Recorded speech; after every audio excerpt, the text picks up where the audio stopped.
live. Let it flow. Let it flow. And we're on. It is live. Hello, hello. Look here, we got people. We got a whole bunch of people. And we got a special, well, I don't even call her guest anymore. I feel like she's one of us now. Yes. Second time around is a charm, right? That's right. I just got to change my name to Barbara and I'm in. I know the BBs. The BBs, yes. The BBs. So I want to welcome everybody to the Happiness One-on-One Show. We come on every Tuesday just to have some fun with everybody and just to put you happy on. Barbara, have any, my other Barbara, I know you do Barbara 1 and 2. I always feel like Dr. Seuss when I say that. I hate that. Yeah. Okay. Well, then we're gonna have to change it. It's just a different, just to, so that when I'm talking about you, it's like, hey, But you know what? We're both the best. Oh. So we'll have to just come up with something else. Maybe somebody has some suggestions of some nickname. Oh, we need nicknames. Uh-oh. I think I started something, Julie. We need nicknames. Because I always say like I'm the happiness girl, but that's just kind of ordinary. So we okay, people, put it out to our audience. We need some nicknames. We need some help. Give us some nicknames. We need some help. You know what? It's so funny because my daughter-in-law and we were talking this morning, and we were just talking about one of the grandkids is really artistic. And it was like, yeah, not something that I can copy something, but to come up with something original. And that's the same with coming up with names. I can do it for other people, but for something for myself, doesn't happen. So, well, I love that you just said that, Barbara. So if you could be somebody else and then make up a name for you as someone else might make up for you, because you better than anybody, and we don't necessarily know how others receive us. So it's kind of fun to let someone outside of us perceive us and reflect us back to us. Yeah, but you could always put on a different hat. Right. That's a good idea. Maybe that will help a little bit. So I'm gonna have to think about this with the nicknames. You could be like, okay, who is really good? So you could even put on the being of your. Okay. Can we still see Julie? Did we lose? No, I think there you are. Oh, I think she lost us. I know. She's her bandwidth. She's sharing with the meetup group, so it's her bandwidth is widespread. I think you're right, Julie. Yeah. But keep it going. Yeah. So if we were going to just step into put on the shoes of someone else, right? So and welcome back, Barbara. Welcome back. Oh, there I am. All right. I might have to stop the Zoom. The meetup? The meetup. All right. Well, let's keep trying it. If it does it again, I'll stop it. Cool. Okay. Well, Barbara, I was just saying, what would it be like if you were going to step into the shoes or wear the costume of this creative relative of yours? Is it your grandchild? Is it your niece? What would it be like to be her? Oh, well, she's 16, just got her driver's license. She draws skulls, So great. Yeah. So what if you were to wear her, put her on and be her, be in the beingness of her? What would that feel like? Oh yeah, she's young and cute, and this little tiny girl, and just very sassy. She's and when she gets dressed up, she's kind of sassy, and that's true. Yeah. You know what? And then just be that 16-year-old and be like, what do 16-year-olds care about? Oh yeah. Yeah. I mean, she just got her driver's license. She's so excited. The world is the oyster. The world is her oyster. Absolutely. That's great. Julie, I like how you went into when you were talking about the 16-year-old and you were like, how they're like, everything. Yeah. So you had to put your body into it and everything, Barbara. So think of your 16-year-old. Yeah. Well, yeah, it's like when people see me dancing, it's like, let's just dance. It's never too early in the day to dance. True that. And people go, it's 8:00 in the morning. What are you doing dancing? Well, because it gets you up, it gets you moving, it gets you going. Your hands are up, the whole 9 yards. Exactly. And because people Madeline, think they yes. have to exercise. Sassy People B. think, That's one of yours. You could be what Sassy is it? B. That was a nickname that came up from Madeline. Oh, Sassy B. Oh, I like that. I'm Sassy B. Hattie B. I like that. There's Happy B, Sassy B. Yeah, that's fun. Yeah. They're thinking of us already, Barbara. We're already. See, you know what? And that's exactly it. And so if you're liking what you're hearing right now, tell your friends. Tell your friends about our show that we're just looking to, or leave us a note below, or one of the things that I love, use the buttons to send us some love. It's like, Yeah, but all you those things gotta be careful about leave below and all that, because I think Facebook exactly. doesn't like. That's why we can't say the platform and all that kind of stuff. So it's like, hey, leave us a note. So use the buttons. So yeah. Anyways, so Julie, what's new with you? Tell us about you. Now that we Yes. So for me, I have been doing a lot of in-person hands-on stuff. So I know that I am the improv lady, and I improv life, and I have my weekly Wednesday happy hour that I do every Wednesday at 6 p.m. where people can come and play pretend with me. And my like day hustle is laying my hands on people, because I'm a licensed massage therapist in 2 different states.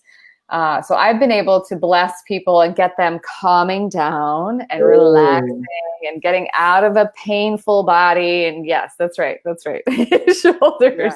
Yeah. Where are you located at, Julie? Because I need right now. Well, currently I'm in Indiana, but I'm a snowbird, so I go down to Florida. Oh, okay. And you girls are where are you girls at? I live near Chicago. Oh, you're close to me. You're 2 hours away from me.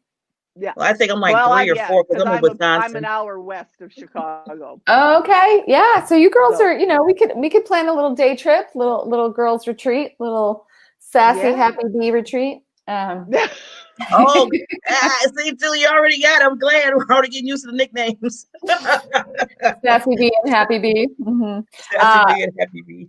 So I'm also a nerd. I love the body. I'm an anatomy geek, and I am going back for my 200-hour yoga teacher training certification I had a few years ago. And I'm a 2nd degree black belt. Like some nerdy things like that. Pilates instructor. Yeah. Yeah. But I'm going back for another 100 hours of yoga teacher training, and my teacher's a physical therapist, so I'm learning even more deeply how the anatomy works. So you did this, Barbara, and this whole week and last week we're doing the shoulder robustness, because so much of us, so many people, especially as we're at computers, we're like doing this, like, protracted head syndrome thing, right? We're like, and we're typing and rounding forward, right? So I get it right in the middle here. Yes. I get it in the middle if I sit too long. Yeah. Yep. Yeah. I'm like, Barbara. Yeah, like sassy Barbara. I'm like, right there. And then here, my shoulder blades, it's like, and I was got to remind myself to move back or move up or something when I'm sitting. Yeah, and it's not as easy as like sit up straight, because we've literally trained our bodies over years to be in this kind of forward head posture. And it's like all these muscles are memorized those positions. So you try to move them back, but they're tight, and they're like, nope, you can't go back. So that's why between the soft tissue manipulation of massage and then also strengthening through yoga, I love getting people into alignment, because then you have the freedom as an actor, right? I did all the healing stuff so that as an actor, I could have the freedom of movement on stage. Like you were mentioning, Happy Bee, like if I'm going to put on the beingness of a 16-year-old, and that kind of like quicken, whatever that lightness is, I have to have the mobility in my body to tell that story, to put that beingness on. So yeah, to me, it's everything intermingles in my world. It's so funny, because the other day I was listening to a thing on that in order to to help your back, you have to strengthen these muscles. Yep. And I thought that was really interesting. It's all connected. We typically start with your pelvis, because that's the biggest mass of our body, and it's kind of like the foundation. So I'll say, yes, Carol, I love hot yoga within reason. No, not too hot. The challenge with hot yoga. So we believe with lit yoga that the heat comes from within. So we want to like move our bodies and develop the strength of our own muscles. So the heat is coming from within our own bodies. When we have heat outside of us, it messes with our neural mapping, and we think we can go further than we actually can. We haven't earned the strength yet to hold those positions when it's hot, though the muscles can lengthen longer, but they don't necessarily have the stability yet. So hot yoga is great when you've done a lot of really core strengthening.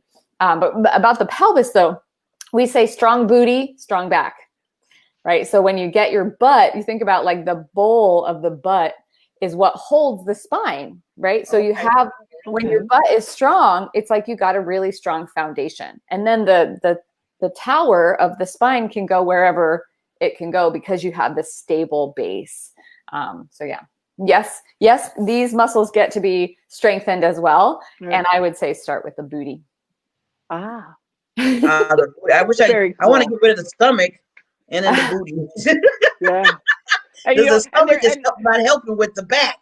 That's right. Yeah, it does. I hear that song. It's all about the bass, about the bass, about the bass. It's all about the bass. I never knew that song was all about booties. Every inch of you is perfect from the bottom to the top. That's right. We gotta get some music going. That's right. Barbara already talked about dancing, so it's like gotta get our dance on.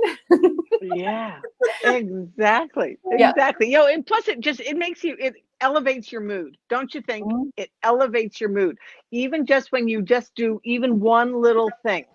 Yep. It elevates your mood.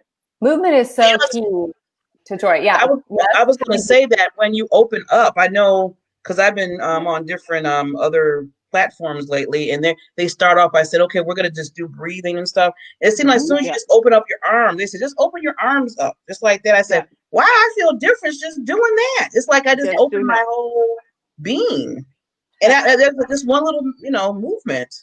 Yes, one of my favorite, and I have a video series about this, which I'm still working to deliver. I'm not the yes, time to move, Carol, get your move on. Is all about what I would call the life body or the energy body, and the different directions that we can move our energetic body. So the energy body it's contained within the physical body and beyond, right? Because it's energy. So you think about the Vitruvian Man. You guys know who is the guy, the artist, the Da Vinci, where it's like the circle and that 6-foot sphere is like our energy orb, right? So that's our energy can move in all directions, filling in that kind of 365 degree, that whole sphere, right? So that's our sphere of influence, if you will, and we can manipulate our energy within that space. So I'll have people, when we're working on getting into our bodies as storytellers, as actors, and really changing our moods or shifting on a dime, to play with the energy body movement. So even if you're someone who doesn't have great mobility physically, you might have some restrictions, you might have a rotator cuff tear or something, you can still energetically do what Happy Bee was talking about with that expanding your energy body. And that expansion it literally changes the way that we feel.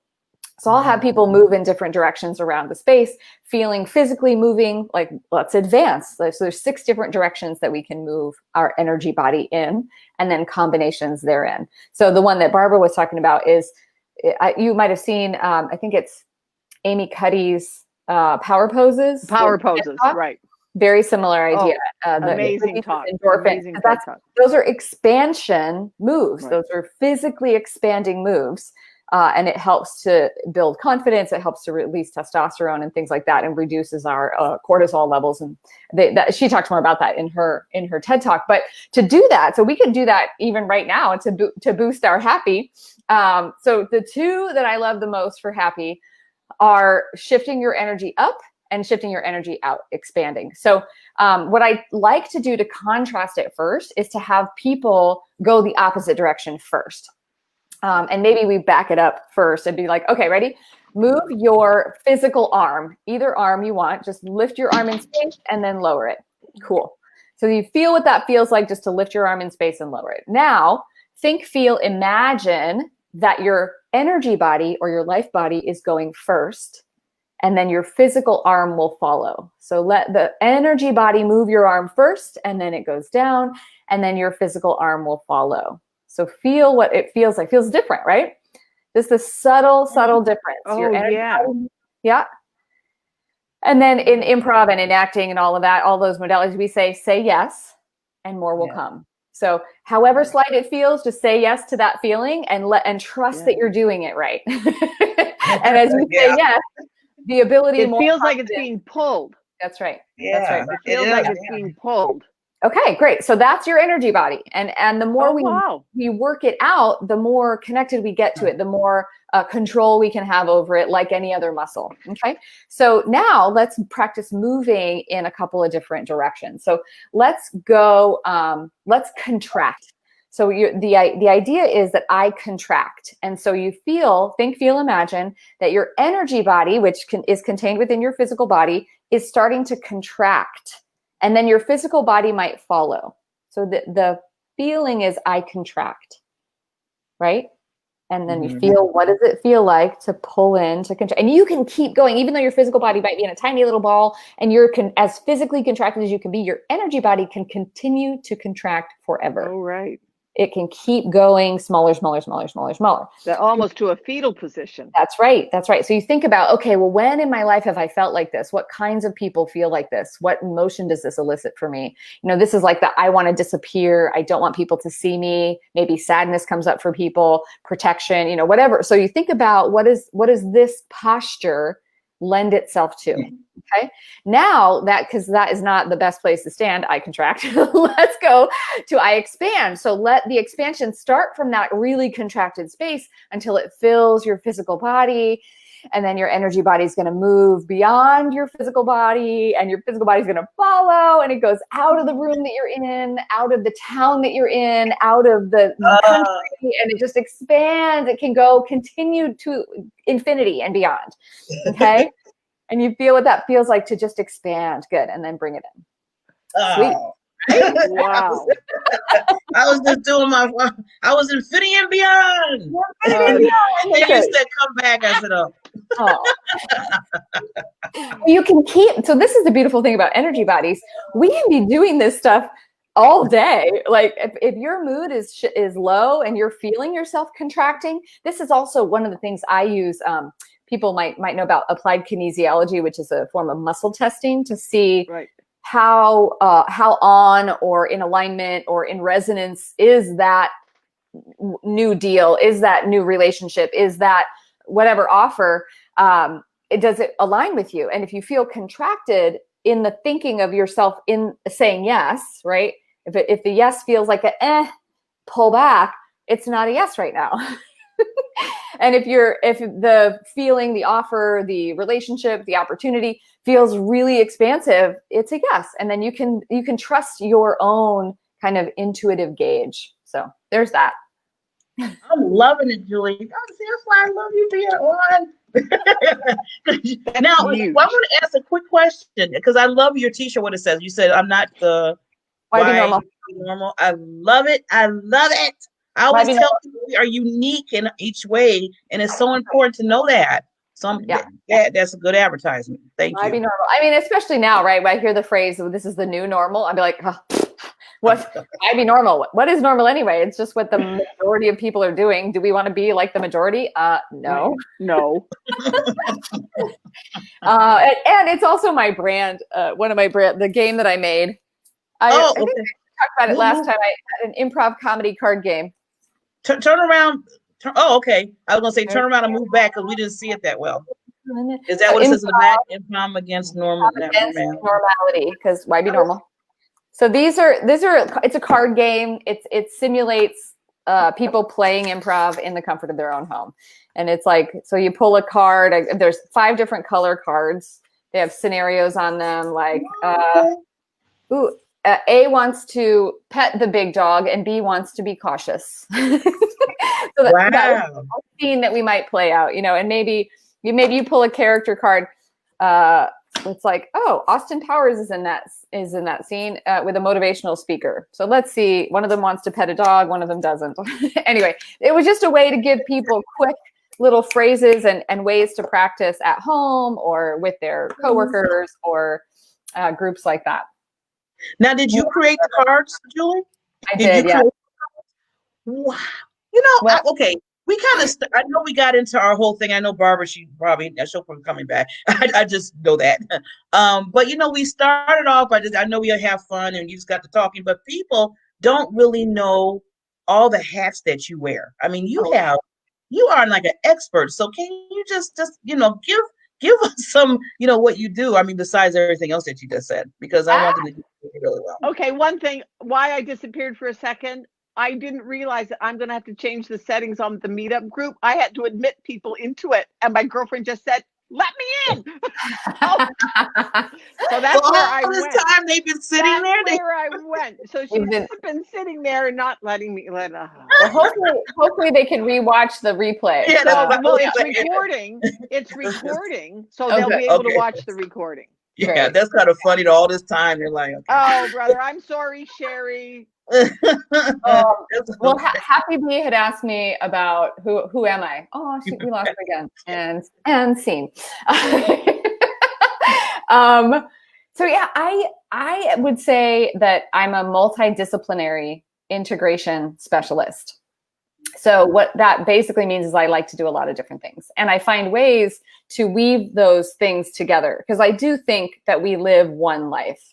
And I know a lot of entrepreneurs talk about this idea of balance.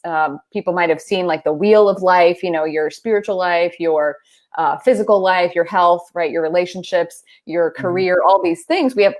But we are multidimensional beings, and we're multifaceted. There's many faces to us. We have to wear many hats throughout the day. All of us do.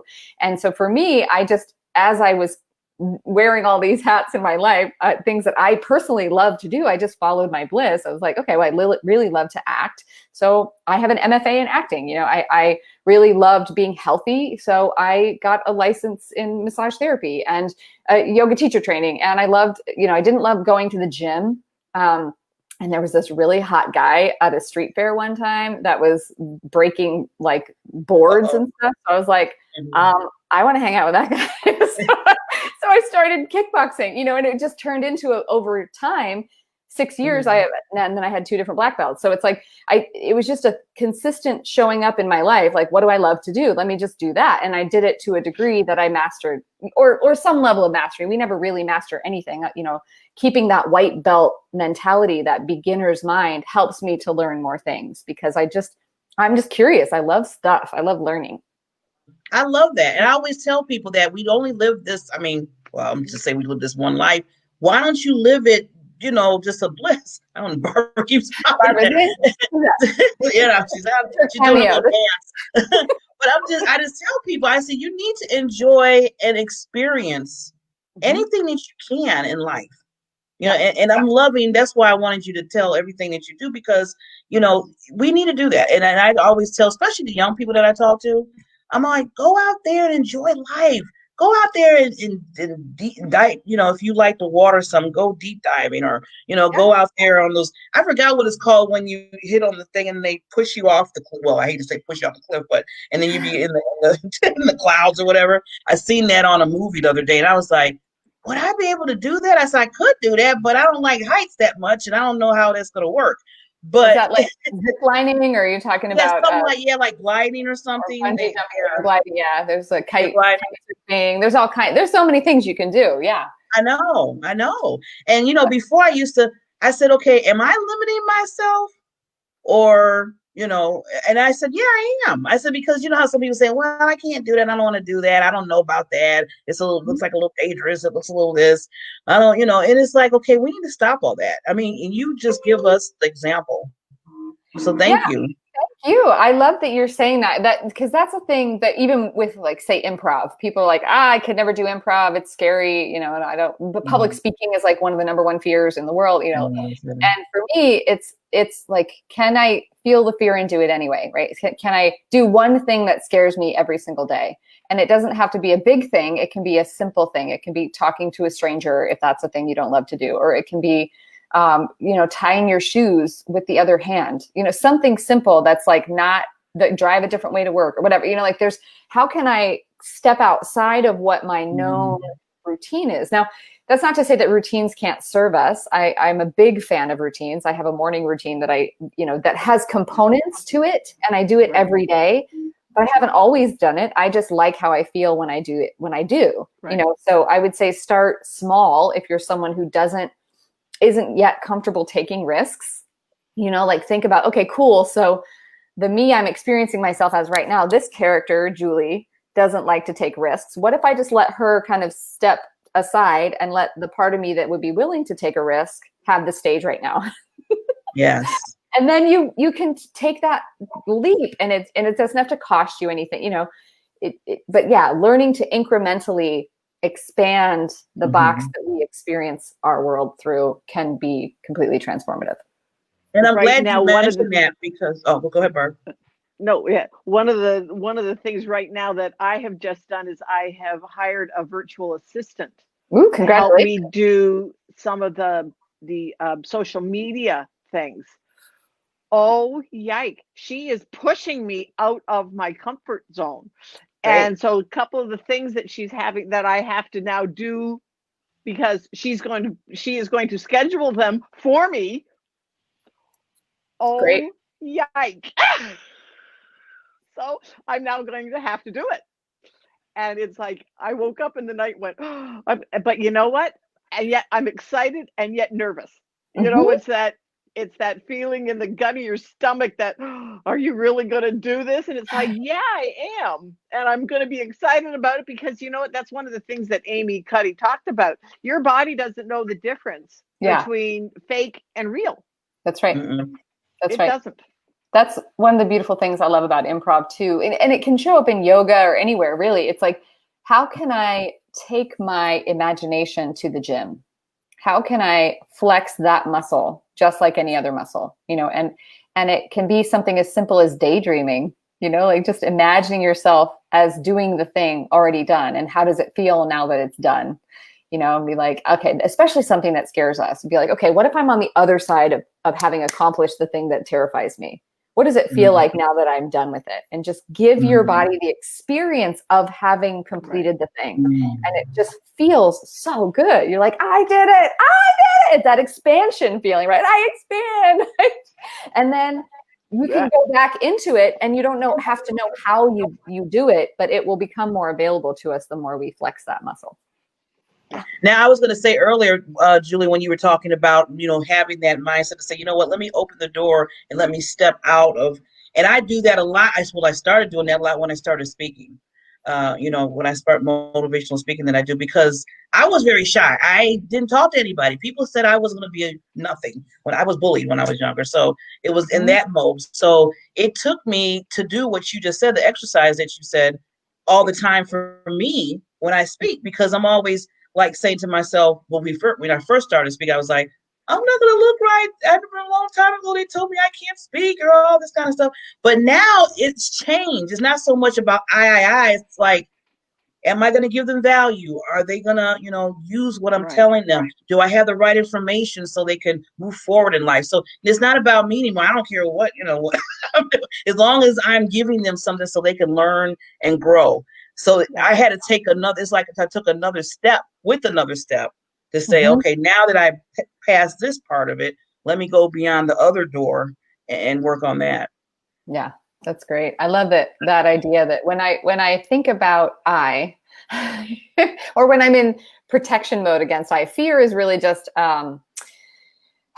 it's when we've identified as what I would call the character, right? So I have a distinction between the divine actor self and then the characters that I choose to play as the divine actor. And the only time that fear enters in ever in my life is when I've identified as the character. because the Mm. character is finite, right? It's if I get a script and I'm thumbing through, I can see the beginning, middle, and end of all of the characters. But I, the actor, right, I am beyond the script. I'm choosing to step in and play that part. And those characters, I can feel all the feels of the character. I'm not saying don't be a human being. Definitely be a human. And when we feel fear or when we feel that contraction, right, we can remember, oh, cool, I'm a really good actor because I really think that I'm experiencing this thing that isn't perfect love, perfect peace, perfect joy, which is what we are as the divine actor. Oh, in the natural, we did right. That's the mind shift. Yeah. Right. So that's where I'm like using the body as a feedback mechanism. And that's what I do with people on the table, right? If your muscles are hurting, the pain is not something to be avoided or to take a pill to make it go away. The pain is your central nervous system trying to get your attention so that you shift your behavior and your thinking and can go back to homeostasis, back to balance, back to alignment, going back to like our first conversation, like get your butt underneath you and open your heart, right? Like just remember who you are, right? Namaste is the divine in me honors the divine in you. And remembering that we are those divine beings choosing to walk around and have human experiences together is really, for me, what it's all about. I like how you said that. You know, when you said that the body's trying to tell you, it's not so much, you know, I mean, you hurt because sometimes, you know, I'm in pain in my back a little bit.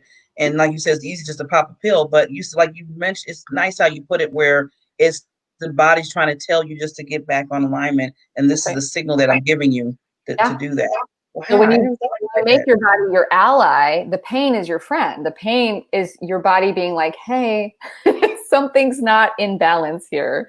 Can you please shift something? And then that's where, if you don't have the knowledge or the know-how, you know thyself is one of the like most key principal human like dictums ever. It's like when we know ourselves, including all of the facets of the self, body being part of that, health being part of that, then we can understand, what is the body telling me? Oh, well, pain in my low back. That could, like, let me become a detective and see what could be causing that pain. Am I habitually in a certain position? Do I sleep in a certain position? Am I shortening those muscles chronically over and over again? Am I thinking thoughts? And that's my liver. My liver is the storehouse for anger in traditional Chinese medicine. So am I harboring anger that I don't really need to hold on to? My body's trying to tell me, hey, let that go, let it go. So it's like when I know the keys, you're like, I can unlock myself. And if I never take the time to ask any questions or get to know myself, then I'm kind of at effect. Yeah. And then I feel like a victim to the world, but I don't have to be. And don't you think that's it? Like, I always think of that as awareness. Yeah. That just being aware of just being aware. Yeah. Of what we're thinking. And I'm just absolutely. That's with me, if I'm feeling a little down, it's like, okay, what am I thinking about? Yep. That I'm physically feeling a little bit down. Yes. And want to, binge watch Netflix or something. It's like, okay, what's going on that I want to, what's going on that I'm trying to avoid? That's right. Yeah. And it's like, oh, that's it. If we just sit with it. Let it and feel it. I'm sending you a link, Barbara Sassy, for a meditation that I do, and maybe you can offer it to your folks as a free gift or something. But it's a way to practice presence, exactly what you're saying. Take the moment to get into your body and feel the feels and the body, but also the thoughts, right? Because those are two aspects of the self. We have a physical body, but we also have a mental and emotional body too. So it's like, okay, tapping into all of those levels to just take stock, because this is the canvas that we paint our lives on. And you can't build a new future if you're constantly living in past trauma, in past pain, and which is what pain is. Pain is just, it's information that's being held inside of our physical bodies that we haven't been willing to be with fully and give the stage to. So as we give it stage, give it a voice, give it an expression, let it have its scene, typically it'll blow through, kind of like a storm, right? Like if there's clouds overhead and they're full of rain, once they dump the rain, the wind can carry them out. But if we don't let ourselves have that kind of purging experience because we're trying to be cool or keep it all together, like whatever we're supposed to do, that doesn't work. When you said that round thing, I I think about me when I get upset or if something that's not going right, I'd be like, because I'm like, okay, Barbara, get it. Put me myself in alignment. What am I thinking of? I have self-talk. I think we all do. Yeah. Oh, yeah. And when we can make friends with the voices in our head, that's when we really win. When I don't have to, first of all, I don't have to believe anything they say. I don't have to give them any credence. Don't give them no power. I can listen to them. I can be like, oh, cool. I understand that you might feel that way. Got it. Thanks for sharing. I mean, there's a saying. Is this the, And is to this see the, if they're really to see if what they're saying, because sometimes the voice in our head can be beneficial, to filter it. yes. Is this really true? Is this something that I need to be aware of because it could cause me danger? Yeah. Does it cause, Or do I feel contraction? do I feel yeah, expansion? expansion? Yep. Yes. When I think this thought, how does it feel in my body? Right. And the more we begin to get in tune with ourselves and trust ourselves, the easier we can have an awareness of that and tune into it. And then we can make decisions effortlessly because we can trust ourselves. Yes. But especially if we're in the habit of like self beat up, that doesn't work. Mm-hmm. It doesn't Well, work. yeah. I was going to say, I'm glad we're talking about this because I had having a conversation just yesterday with a friend of mine. And, with this whole pandemic and everything, just not just the pandemic, but there's everything happening in the world. And we got election coming up and that's a whole nother story. No, I won't go down that road right now. But, they were feeling, and I've been talking to, that's not them. They've been like in and out of depression mode lately. Mm-hmm. And, being at home and everything. And they said, Barbara, how do you do it? It's like every time I talk to you, like, hey, they were like, calm it down, tone it down. He'd be telling me that all the time. And I was like, because I had to talk to myself because I don't want to go there. I don't want to go in that mode. So that's why I'm glad, Julie and Barbara, that you mentioned that because we can put ourselves, we have a choice. And that's what I was telling them. That's what I was trying to bring it home to them is we have a choice how we feel and act and everything. And we have to tell ourselves, okay, do I want to keep my peace? Or I'm going to just say, okay, I'm just going to let everything around me and everything just maybe go blah. I mean, there was one they were talking about almost to the point of, well, you know what, if I don't live tomorrow, oh, well, what's the use? And I was like, what? Then I got pissed. Yeah, right. I appreciate what you're saying, Happy Bee. I want to be, so it can be challenging. And I have worked with mental health patients using improv as a tool or a catalyst to help them negotiate some of these uncomfortable feeling spaces. And it can seem kind of flippant and trite to be like, oh, you have a choice. Well, when someone is in the throes of depression, they don't have access to choice without an interruption. And let me say more about that. It's like they're so identified as the character, right, that is experiencing their experience. They're so fully immersed, like a method actor, right? They're like so immersed in it that they don't have access to remembering. Awareness isn't always available to them, right? So yes, we are the chooser choosing and at our most aligned space. And for people that are caught in depression, I don't want them to be discouraged that they're doing it wrong, that they're messing up life, because that just throws them deeper into depression. So when people are in the throes of that, there are different smaller steps that they can affect choice over. They're not going to have the big paradigm shift available to them.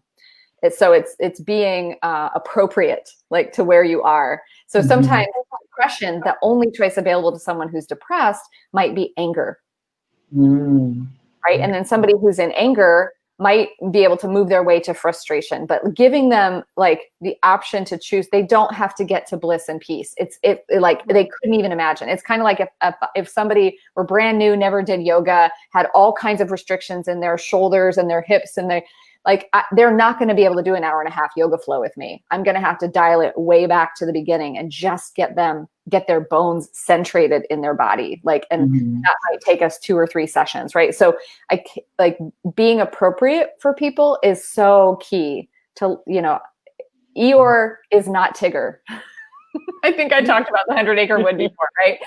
To expect Eeyore to get up and bounce, like that is not in his wheelhouse today. Like he's got to work up to it, right? So I'm One the small bouncy baby step. Tigger. I'm the bouncy Tigger, and my friend was Igor.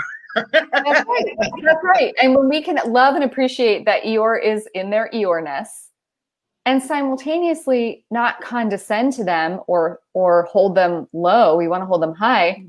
Be like, I see the divine in you. Totally loving up your Eeyore self.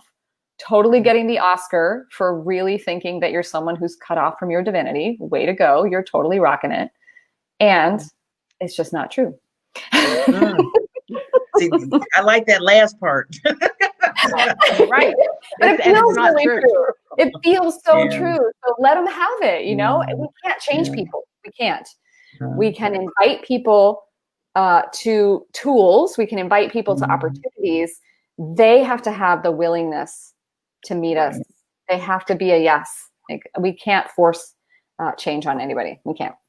And I know we're going a little bit over time, but I think this is really good because people need to hear this because, like I said, that wasn't just one friend of mine that's been talking that way lately because of what's going on.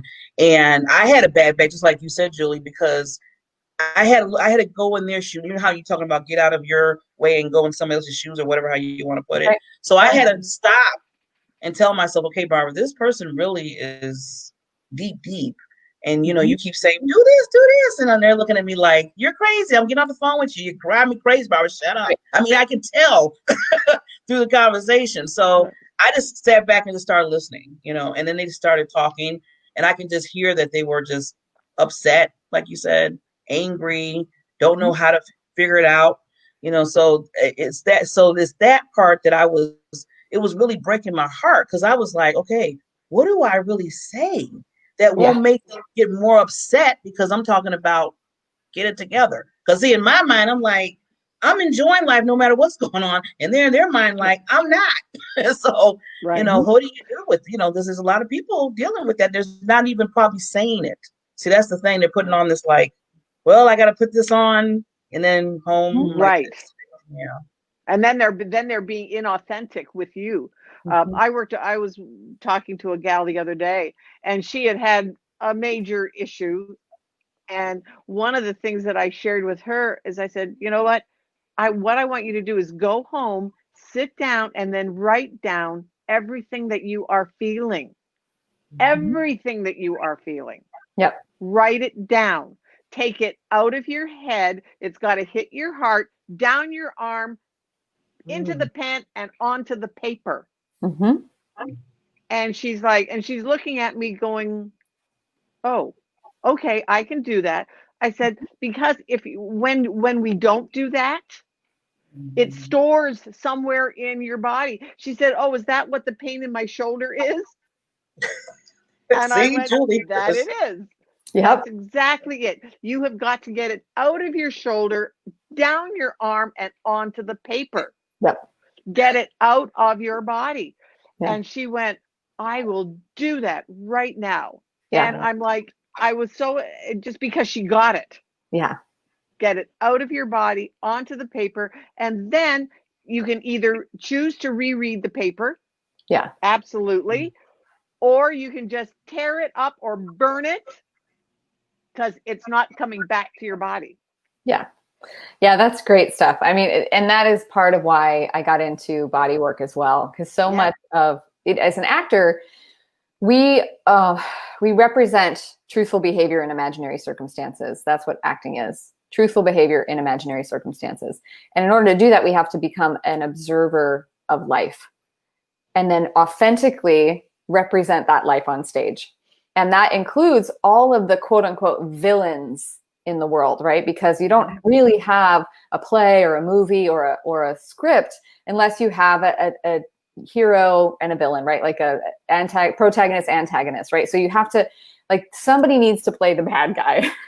And the bad guy doesn't think they're a bad guy or girl, right? They think they're living by their principles, whatever that is. They're looking out for their own. Right. They're choosing whatever love looks like for them. I mean, nobody thinks that they're a jerk.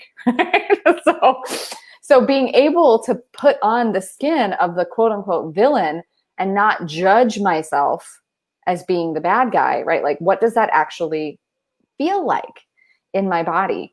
And sometimes we're the bad guy, right? Like you're speaking about your friend and the thoughts she thinks about herself, right? All that stuff gets lodged into our bodies. And so I do somato-emotional release. I'm trained in cranial sacral therapy, and you put hands on the body and you talk, and you like literally dialogue through therapeutic dialogue, through neurolinguistic programming to the pain. You give it a color, a shape, and you give it voice, and you dialogue with the pain. And sometimes that pain is so deep seated, it's so ancient, it's, you know, it's some wound that happened in our childhood, or it's some, like, your kid, you know, married someone and they never talked to you again, or whatever. Like, and it's just lodged in your body. And until you have the dialogue and be like, okay, is that how you want it to be? Like, and then, you know, you ask it, the pain, what do you want? What do you need? How can I love you right now? And it might just need to be heard. It might be angry. It might need to scream. It might need to cry. It might need to laugh, like whatever happens. And then whatever you see in your mind's eye, again, the imagination is a huge player in this process, as far as removing trauma that's lodged in our bodies. Being able to dialogue and give that whole scenario a scene, right? And your voice, and like talking to it. And then is that how you want it to be?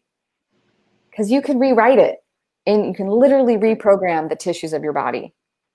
It does not have to be the way that it was. We have a process called the completion of biological processes. And when I was first going through school for this, I was the demo body, and I'm a twin, and my twin was stillborn. And so I was very sick. I was immediately removed from my mother when I was a baby, you know, and they had to put me in an incubator. She was sick, I was sick, whatever. And it was like, I got to rebirth myself with a practitioner who was holding space for me. And it was like, when we came to that point in the trimester or whatever, like when she transitioned and died, like, is that how you want it to be? You know, how I could literally rewrite it. And then I was able, like, there's so much more freedom around my birth experience. Anyway, we got way too deep into that, but there's so much available to We're going to have you on again. Yes. That just told me right there. As soon as you started, Julie, I'm like, okay. Third time you're coming. Third time around. You're going to be a regular, Julie. You're going to be our regular. I love it. I love you girls. I mean, happiness is it seems like such an easy thing. And yet, like, we want to be real with people. Happiness is a journey. It's not like somewhere you arrive at and then you hold and maintain this infinite state of happiness. It's always there, but we may not be aligned with it. We come in and out of alignment with happiness. So we can give you, you know, the BBs are going to give you what they got. And I'm happy to come in and give you tools and tricks and fun ways to align yourself with happiness. Because, you know, life is short. We appreciate all the tools and all the experience and expertise that you have, Julie. When Barbara told me, she said, I'm getting Julie, she's coming back. I'm like, yay. I said, oops, did I get too excited? Let me say it again. Yay. So we just you're just a treasure to us, Julie. And I know we went a little bit over time, but like I said, this was real good stuff. And I think people really need to hear this, especially with the happiness one-on-one, especially what's still going on. Like I said, we're dealing with life. And I'm not always happy. I want to tell everybody, I'm not always, people always say, you're always happy, but I'm like, I'm not, I'm human. I get upset. I get depressed a little sometimes. You get down. I gotta kick myself in the butt. Yeah, I gotta talk that little talking, the gremlins, like, you know, and I gotta kick them out. Say, okay, this is your day today, but you're not gonna stay here. See, that's what I'm saying. So hold yourself, let yourself cry, let yourself have it, you know, or write it all down, like Barbara said, you know, Sassy B, write it down, get it out. I use my voice. One time I did that, and I was angry. I was so angry, and writing it down that I ripped the paper, and afterwards couldn't even read what I had written because it was such scribble. But it was exactly. I was just, and now I couldn't even tell you what I was mad about. But at the time, I was furious. And I think part of it was because I was furious at myself, and just, it was a whole 9 yards. Yeah, so I can just see you, Barbara, like, absolutely amazing. Oh yeah, I was flailing. I was so mad. Great. And which is sometimes just you need to do totally that. not And like you know me. what? It's You fun to feel be totally good. not mad. for me to do it. Yeah. Did you feel So, good afterwards, Barbara, when you just like, oh yeah, and then it was ripped gone. And like now I couldn't even tell you what I was angry about because it's totally gone. Then it was totally gone. I have no clue. So, Yeah. Julie, this was absolutely Yes. amazing. And you know what, Barb? You know when we should have Julie back on is right before Christmas. Yeah. Christmas Yeah. is a Yeah. hard time for lots of people. Yes, So why definitely. don't we just schedule it like the week before Christmas? I If think Julie, yeah, that would Julie, be if you're amazing. available, we would love to Cool. have you around that I'll get time. my Yeah. calendar and I'll let you know. Yeah, just let me Yeah. know one of the weeks before Christmas. That would be great. Perfect. And as Awesome. we talked about at the beginning, tell your friends, leave us notes, send us some love. Would And love to hear from if they you. want to buy my game for Christmas too, they can. It's on Amazon. Aha. I'll Hey, just send Perfect. you sell it Put a the again. link, link. Yeah, send link to Barb and we'll put it in the show notes. perfect. Hey, you know what? Yeah. That's what we're Thanks all for about. playing. Giving people tools. That's right. Yes. Play. More Play more. visibility. More So play. thank you so much, Julie, for coming. Miss, Thank what are you, you? Julie. Are you Sassy B or Hattie Sassy B? B. I'm Sassy B. Yeah, I'm Sassy B. Okay, so that's your nickname now. No more Yeah, and one you're and two Happy things. B. I'm And you're happy. Happy You're B. sassy. I You're like that. Happy I B. like that better than Dr. Seuss one. That's good. Yeah. Be one Okay, of these ladies, two. take care. Everybody All out there, thank you right. for Bye. coming. See Have you a next great Tuesday. day. Bye, Okay. everybody. Bye.